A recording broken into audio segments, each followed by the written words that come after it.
Et bonjour à tous. On continue notre petite série de réflexions sur le couple, notamment dans cette situation particulière, qui est le couple qui va se retrouver enfermé pendant une période de temps qu'on n'espère pas trop longue à la maison. Alors, ce qu'on avait essayé d'expliquer hier, c'était la première chose, c'est que pour réussir quoi que ce soit dans la vie, on doit, être conscient de l'importance de ce qu'on cherche, c'est-à-dire dans le cadre du couple, c'est important pour moi de construire et de renforcer et d'épanouir et d'approfondir la relation de mon couple. Ça va demander de l'investissement, du travail et un plan.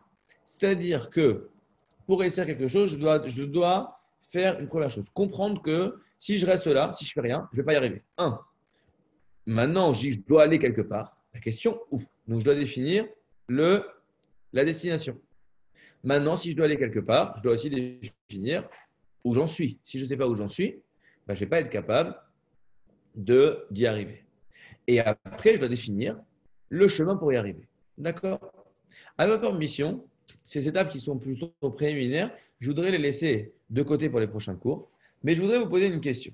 Une fois que je sais que je veux que l'on travaille notre communication, je veux que l'on travaille notre patience vis-à-vis de l'un de l'autre, je veux qu'on travaille le fait qu'on ne se juge pas, je veux qu'on travaille le fait de se sentir ensemble, je veux qu'on travaille le fait d'être plus à l'écoute, etc., etc. D'accord? Et que pour ça, il va falloir d'abord que ceci, cela. On va écouter des cours ensemble, on va lire des livres ensemble, on va faire des activités ensemble, on va faire plein de choses. D'accord? On va réfléchir à ces choses. Maintenant, il y a encore une autre difficulté. Et ça, c'est l'enjeu dans la vie en général, mais notamment dans le couple, et d'autant plus dans cette situation présente, c'est de ne pas perdre le cap. Et ça, je voudrais en parler ce soir parce que c'est quelque chose qui est essentiel. On est dans une période, on ne sait pas combien de temps on va devoir rester à la maison. Et si, d'une certaine manière, tu pètes les plombs, et bien très vite, au début, tu as un peu le contrôle des choses, tu mets, c'est organisé, etc. Et à un moment, tout va commencer à t'échapper et tu vas plus être en contrôle de tes journées, en contrôle de ton couple. Alors, tu as fait un cours, oui, il ne faut pas se mettre en colère, alors on se parle gentiment, etc. On se comprend, on l'écoute, j'en ai rien à faire. Et on va commencer à crier, à devenir nerveux, à perdre patience, à se juger, à dire des mots qui vont fâcher, à dire des mots qui vont blesser, etc. etc.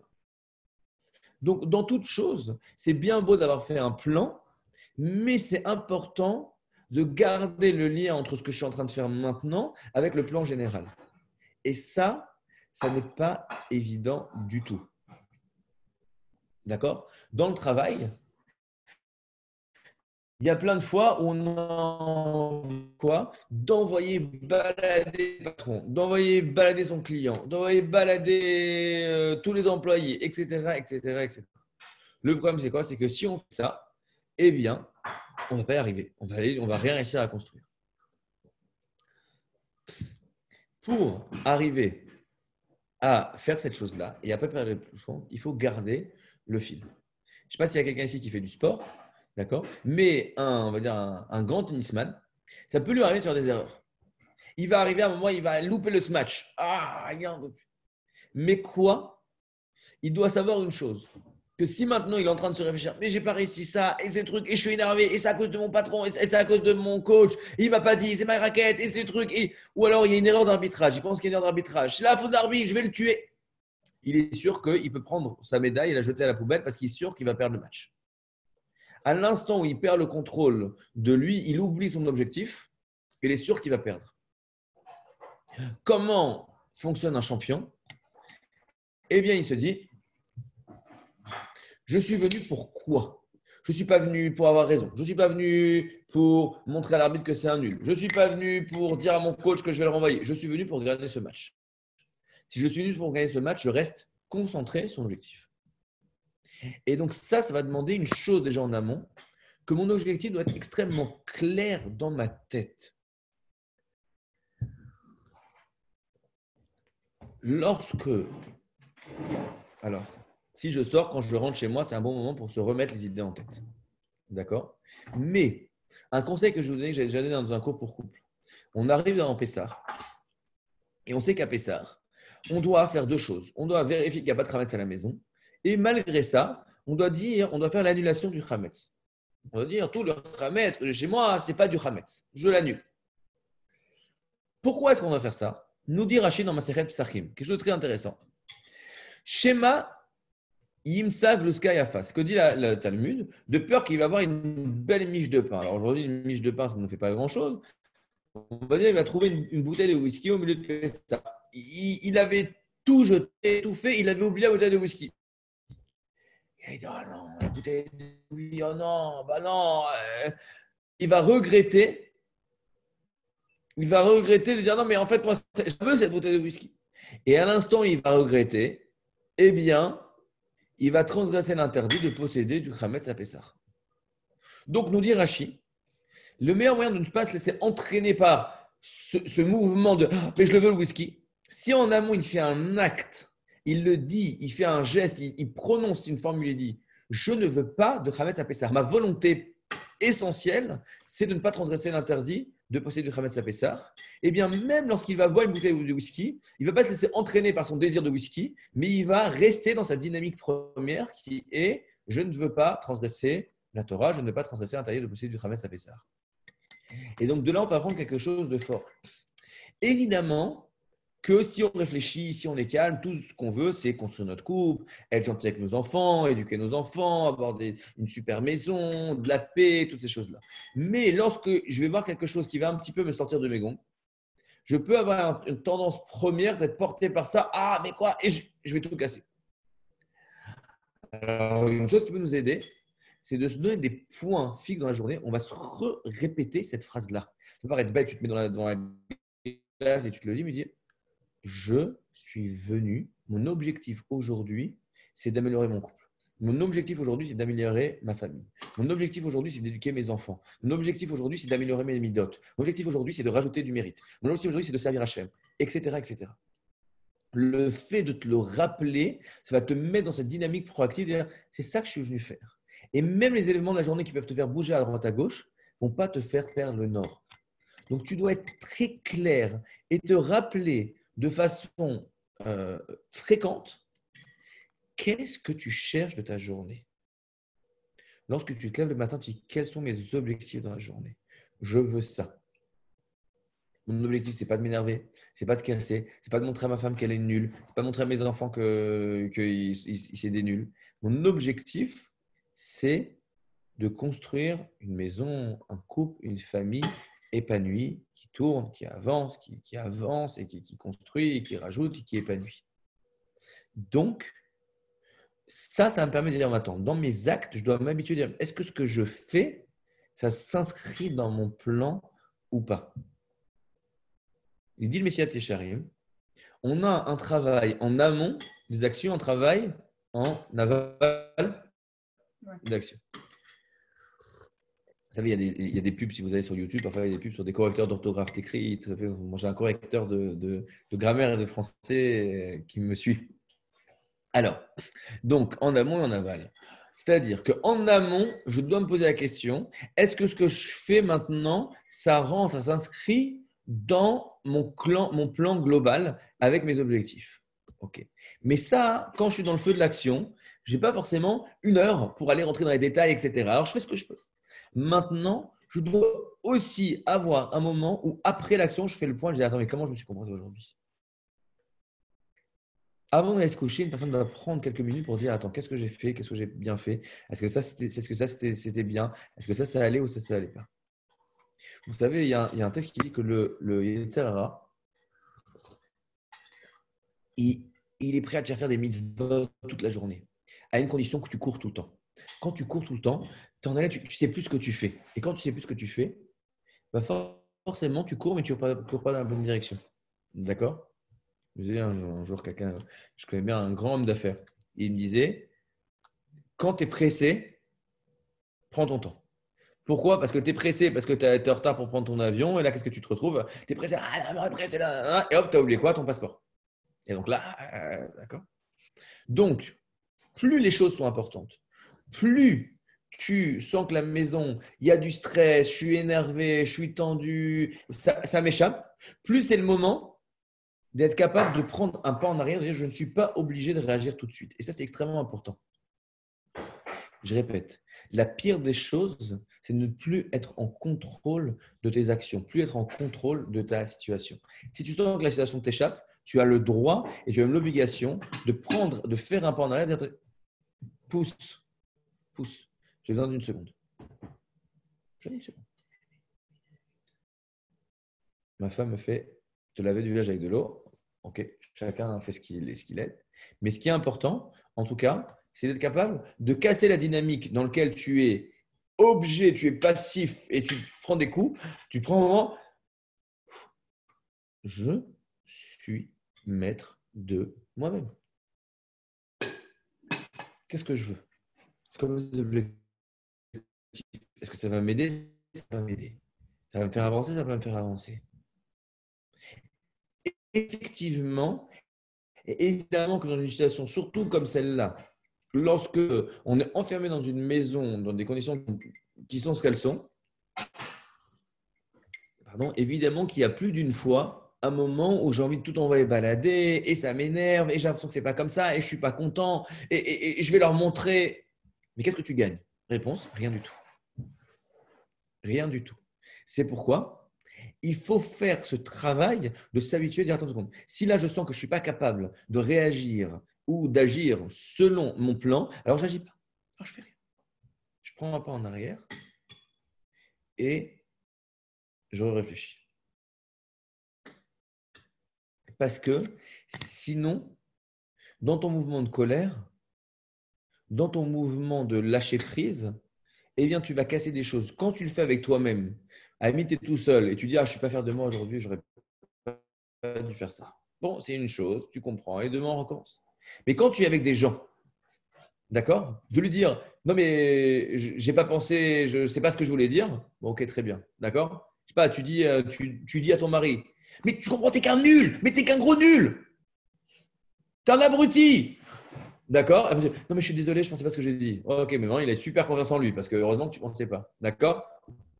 Je vais encore faire un exemple dans un cours. Ta femme, elle commence à te raconter ses histoires et tu lui dis mais j'en ai marre, j'en ai rien à faire de tes histoires, ça m'ennuie, arrête, tu parles, arrête de parler. D'accord? Après, tu viens et tu lui dis non, je suis désolé, je ne pensais pas, j'étais énervé, tu comprends? Elle dit ah bon, pas de problème, alors attends. Alors, je vais te raconter ce que je te disais. D'accord? A priori, ça y est, c'est fini. Donc, tu as cassé quelque chose. Tu dis à tes enfants mais t'es une brute, t'es une brute. Ou je sais pas ce que tu dis, tu lui dis, mais t'es un idiot, t'es un imbécile, tu sais rien faire. Ben, tu l'as cassé à l'intérieur. Donc, une fois que c'est sorti, ces paroles-là, t'as blessé, tu ne peux pas revenir en arrière. Donc, tu te détruis. C'est pourquoi c'est essentiel d'être toujours dans le contrôle. De se dire, qu'est-ce que je cherche à faire là? Si je sens que je ne suis pas capable d'agir selon mes objectifs, je n'agis pas. Règle, pas de problème. Ah, ça fait bizarre. On est en train de parler. Ouais, excusez-moi, désolé, je ne suis pas capable de parler. Et après, tu retournes. Il faut savoir une chose, qu'à chaque fois, Ezéou Gibor,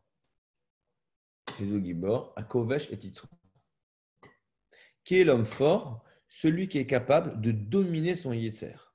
Non, je dis, c'est quoi ce Yetzer? Il y a une Gemara dans Shabbat qui nous dit la chose suivante.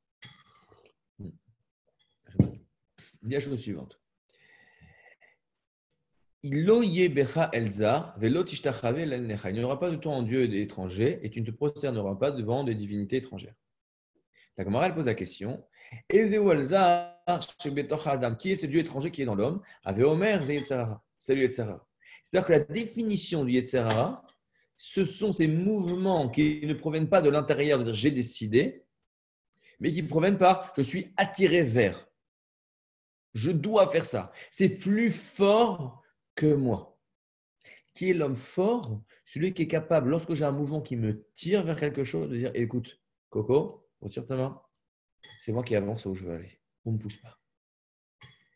Donc, il faut savoir une chose, qu'à chaque fois que toi, tu ressens ce besoin d'éclater, de te casser, de choses, etc., et tu es capable de t'arrêter, de mettre un stop à ça, tu mérites dans les cieux toutes les louanges des anges. Il s'arrête pour regarder. D'accord? Il faut savoir, il dit le Rav Yosef quelque chose de très très important.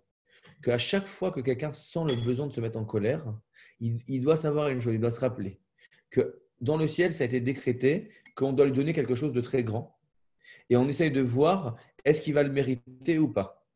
C'est-à-dire que on doit dire cette monsieur-là, par exemple, il doit avoir des enfants, Bezat Hashem, de la parnassa, de la santé, un miracle, un mari, tout ce que tu veux. Les enfants disent, mais attends, tu ne peux pas lui donner comme ça. Ok, très bien, on va le faire mériter. Qu'est-ce qu'on va lui faire? On va lui mettre une situation pour s'énerver, on va voir s'il arrive à tenir le cap. Parce qu'il n'y a pas plus belle expression de la présence d'Hachem sur terre que le moment où je dis, mais le monde, il n'est pas même, ce n'est pas la jungle ici. Je suis venu faire quelque chose. Il y a un plan.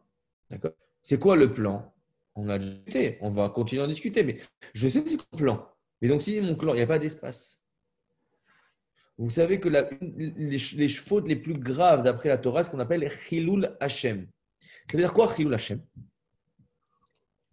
Chilul, disent les sages, c'est du mot halal. Halal, c'est quoi? C'est un espace vide.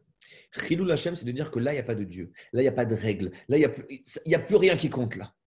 Là, qu'est-ce qui compte? Ma colère. C'est pour ça d'ailleurs que la Gemara nous dit tout celui qui se met à se laisser prendre par sa colère, il soit à tes yeux comme un idolâtre. Parce qu'à ce moment-là, il n'y a plus rien. Il n'y a plus rien qui compte. Donc, tu dois comprendre une chose, que lorsque tu te laisses attraper par cette Sarah qui te tire, tu es léger, tu es un loser. Personne ne va être un loser. Ezeo Gibor à Kovesh et Titzro. Coco, c'est moi qui décide. C'est vrai que ça m'énerve. C'est vrai que ce n'est pas comme ça que je voudrais. Mais c'est ça ma réalité, qu'est-ce que je fais avec? Et là-dessus, je voudrais rapporter un autre enseignement. Le Talmud nous dit que pendant 1 an et demi, peut-être 2 ans et demi, Mechila, il y avait une grande discussion entre l'école de Hillel et l'école de Shammai. Aim noach lo Adam, est-ce que c'est bon pour l'homme ou agréable pour l'homme d'avoir été créé? Bet Hillel dit oui, Bet Shammai dit non. Et ils se disputent. Ah, oui, c'est bon, non, c'est pas bon, c'est bon, c'est pas bon, etc. Au bout de, je crois, 2 ans et demi, ils se mettent d'accord. Ils se mettent d'accord comme qui? Et malheureusement, pas comme Bet Hillel, mais comme Bet Shammai. Même Bet Hillel est d'accord. C'est pas bon pour l'homme d'avoir été créé. C'est pas agréable. L'homme aurait préféré être une neshama, ne pas avoir de corps et ne pas avoir ce Yetzara qui le tire à droite, à gauche. Et lui, il m'a dit ça, et les enfants, ils m'ont fait ça, et c'est plus fort que moi, et ça m'énerve, et la maison, etc. Pourquoi je l'attends? Ce serait mieux d'être dans un monde, je suis qu'une neshama, et je suis avec Hachem, et je gambade dans le Gan Eden avec la présence divine. C'est quand même plus beau. Il dit c'est vrai. Sauf que Beth Hillel, il vient, il rajoute un petit annulaire. Il dit c'est vrai, tu as raison. Mais maintenant qu'on a été créé, il est pêche bémarasav. C'est-à-dire qu'effectivement, j'aurais préféré ne pas me retrouver dans cette galère d'être à la maison avec les enfants qui font et qui truquent et qui cassent et qui crient. Et il a frappé lui et personne ne me respecte. Il m'a mal parlé, il m'a même pas dit merci. Effectivement, j'aurais préféré que ce ne soit pas comme ça qu'ils aient école. Mais maintenant que c'est ma situation, on rentre dans un nouveau système qui s'appelle ce qu'il dit le Rav Dessler, Koach Adi Even, la force du a posteriori. J'aurais préféré que ce ne soit pas comme ça. Maintenant que c'est comme ça, qu'est-ce que je fais? Mon mari m'énerve. Il m'énerve parce que ça fait 30 fois qu'il fait ça. J'aurais préféré qu'il m'écoute. J'aurais préféré qu'il soit plus ordonné. J'aurais préféré qu'il soit… Il n'est pas comme ça. Qu'est-ce que je fais avec ça? D'accepter la réalité is a fact. Mais j'en ai marre, je ne peux pas rester comme ça à la maison enfermé, je vais devenir fou. C'est vrai. Moi aussi, j'aurais préféré de rester enfermé à la maison. D'accord. Mais, ok, alors va, trouve un vaccin contre le corona. Ah, bon, tu ne sais pas trouver des vaccins contre le corona, qu'est-ce que tu peux faire? Tu peux, maintenant que tu es à la maison, de voir qu'est-ce que je fais avec ça. Si tu es dans le refus de ta situation, forcément, tu es frustré, tu es énervé, tu es sous tension. À l'instant où tu as accepté ça, c'est ma réalité. De toute façon, je ne peux rien changer à ça. Je n'ai pas de raison de m'énerver sur ma réalité, c'est ma réalité. Et la réalité, elle vient avec tout le package. Lorsque je suis à la maison, bah forcément, je prends moins l'air. Forcément, on est les uns sur les autres. Forcément, c'est moins bien rangé. Forcément, il y a du bruit. Forcément, j'ai moins de temps. Forcément, les enfants se frappent. Forcément, mon mari me casse la tête. Ou pas forcément. D'accord? D'accord, c'est la réalité. Qu'est-ce que je fais avec ça? Ça, ce sont mes nouveaux outils avec lesquels je dois travailler. Et à moi maintenant d'accepter que c'est mes nouveaux outils et de voir qu'est-ce que j'en fais. Mais si je suis toujours dans le déni, me dire, mais attends, mais si c'était pas comme ça et ça m'énerve soit comme ça, bah forcément tu fais n'importe quoi, tu perds le fil. Non, c'est comme ça, j'acte que c'est ça ma réalité. Qu'est-ce que je veux faire? Je dois bien le définir. Et maintenant, je n'oublie pas que c'est ça ma réalité et que de toute façon, ça ne sert à rien de me mettre en colère. Ça ne sert à rien de perdre le fil. Je veux réussir. Je suis un champion. Je veux que cette période qui est particulière, qui va durer un temps donné, je veux en tirer le maximum. Parce qu'encore une fois, je vous dis quelque chose qui est hyper important. Be'ezrat Hashem, cette période-là va prendre fin rapidement. Cette période, avec tous les potentiels et tout ce qu'elle peut nous apporter, a priori, Be'ezrat Hashem, elle ne va pas se repasser. C'est-à-dire que quoi? Que maintenant, tu as l'opportunité, c'est-à-dire qu'avec toutes les difficultés qu'elle t'apporte, avec tout la inéimout en français, la galère qu'elle t'apporte, avec toutes les tensions, avec toute la fatigue, avec tout ce que tu veux, tout le cassement de tête que ça t'apporte. Elle contient également des potentiels de t'amener des choses. Et si tu n'en profites pas maintenant, tu n'auras pas à nouveau l'occasion d'en profiter. C'est-à-dire que si tu réfléchis, le moment où tu peux arriver à apprendre à tes enfants le fait de savoir se respecter les uns les autres dans un espace, etc., à quel moment tu vas voir ça? À un moment, tu vas dire, OK, et les amis, venez, on reste une semaine à la maison, on va apprendre à vivre ensemble. Tu vas faire ça. Le moment où tu vas pouvoir avoir du temps, où tu vas être chez toi et voir comment tes enfants, ils passer du temps avec eux. Quand tu dis non, je ne vais pas au travail, t'as pas... Le moment où tu vas avoir, entre guillemets, du temps pour dire avec ta femme, on est ensemble et on se soutient l'un l'autre dans ces choses-là. Ben, tu n'auras pas forcément d'autre occasion. C'est-à-dire que cette situation te vient avec des opportunités, tu te dis, mais je ne peux pas me louper parce que j'ai une obligation de tirer profit de la réalité qui est la mienne et d'acquérir avec ça tous les acquis que je dois acquérir par cette situation. Alors, on en parlera, Bezat Hashem, peut-être dimanche soir, mais cette chose, elle est importante. Le concept de chova, d'obligation. Je ne peux pas me permettre. Effectivement, c'est difficile. Effectivement, ça peut être désagréable. Effectivement, c'est fatigant, c'est épuisant. Mais si je me laisse aller, un, je vais vivre un enfer. Et de deux, je vais passer à côté de toutes les bonnes choses, même si c'est pris dans plein de choses qui sont peut-être pas bonnes. Les bonnes choses qui sont dedans, je vais passer à côté, je n'aurai pas d'occasion de les avoir. Donc, c'est le moment et c'est essentiel de se rappeler ça. Et si je sens qu'à un moment, je suis en train de perdre les fils, un pas en arrière. Je suis concentré. Je suis en train de faire un sprint ou un marathon. Je ne sais pas si c'est d'accord qui est quoi, je cours ni l'un ni l'autre. D'accord? Mais lorsque tu cours, tu ne vas pas dire non, mais j'ai mal aux pieds, mais attends, pourquoi je n'ai pas couru là, mais j'aurais dû aller plus vite, j'aurais dû moins vite. Il me reste encore 18 km.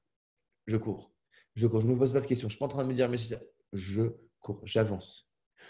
Il y a le moment où il y a des étapes où j'ai le droit de m'arrêter. D'accord? C'est encore plus qu'un marathon. C'est commencer avec les vélos. Le Tour de France. D'accord? Lorsque je vélote, je vélote. Lorsque je pédale, lorsque je pédale pas, je me pose, je fais le point, ou ce que vous voulez, comment l'étape que j'ai fait aujourd'hui. Lorsque je suis au milieu de l'action, je reste focus. Je dois faire le mieux. C'est ça mes objectifs. Je dois garder mon calme. Je dois garder la patience. Je dois renforcer le lien. Je dois être dans l'écoute. Je dois être dans la compréhension. Avant, il y a le soir, il y a un moment de calme. Oh, bon, comment c'était aujourd'hui? Qu'est-ce que j'ai fait? Qu'est-ce que j'ai bien fait? Qu'est-ce que j'ai pas bien fait? Comment est-ce que on fait les choses demain? Mais toujours garder en tête ce que je suis venu faire. On va laisser tout de suite la parole au Rav Ben Admon tout de suite. C'est un plaisir toujours de le voir au même endroit. En tout cas, je vous invite tous, encore une fois, je le rappelle, cette situation qui est unique comporte également des opportunités uniques. Et je rappellerai, vu qu'on me reste encore une petite minute, une petite histoire. Jusqu'à quand peut-on faire Birkat Elanot pendant tout le mois de Nissan, mais Azrizi Magzim la Mitzvah, je vous conseille de sortir demain pour faire Birkat Elanot. D'accord. Donc, une petite histoire. Il y avait un jour, après la guerre, un monsieur qui est venu voir le Chavetz Chaim et il lui dit Gvon Arav, est-ce que vous vous souvenez de moi? C'est un monsieur très riche. Il dit non, monsieur un bateau. Il dit mais si, j'étais venu vous voir il y a 10 ans, avant la guerre. Quoi? Il lui dit c'était tel jour, à tel endroit, dans ce truc-là, il raconte la story. Mais non, c'était pas toi. J'étais venu, tu étais un pauvre, tu avais des problèmes d'argent, tu étais vraiment au fond du fond, et maintenant je te vois, tu es richissime. Qu'est-ce qui s'est passé? Il dit effectivement. Pourquoi j'étais venu vous voir? Parce que j'étais agriculteur et je vendais des pommes de terre. Et c'était le moment où on commençait à avoir l'ouverture des frontières entre les pays, l'Europe, etc. En Europe de l'Ouest, ils produisaient des légumes de bien meilleure qualité. Et moi, avec mes pommes de terre pourries, excusez-moi, personne ne voulait les acheter. Donc, j'étais très pauvre, je n'avais même pas de quoi manger. Alors, qu'est-ce qui s'est passé quand tu es devenu un grand riche? Il dit, bah, entre-temps, il y a eu la guerre. Et quand il y a eu la guerre, alors, mes pommes de terre pourries, elles ont commencé à avoir une valeur incroyable. Il nous dit là-dessus, le Chavetz Chaim, il dit là, j'ai appris une grande leçon. C'est quoi? Lorsque tout va bien, au fond, bon, on reste là où on est, on monte, on descend, etc. Lorsque d'un coup, il y a un grand chamboulement, on a l'opportunité pour changer du tout au tout. On a des opportunités qui sont extraordinaires. D'accord? Si tu prends quelqu'un dans l'armée, alors il va monter de grade tous les ans, tous les 2 ans. D'accord? Il monte, il descend, etc. Bon, il évolue. Mais s'il y a une guerre, d'accord, Dieu préserve, on peut faire des actes de bravoure et devenir général et monter, devenir chef d'état-major très rapidement. etc. Donc, même chose pour nous. Le chamboulement, c'est vrai que ce n'est pas évident, c'est vrai que c'est pas forcément grave, mais il faut dire que c'est une opportunité unique pour nous d'acquérir des choses qu'on n'aurait pas pu avoir différemment. Et la suite, Shabbat Shalom, la suite dimanche.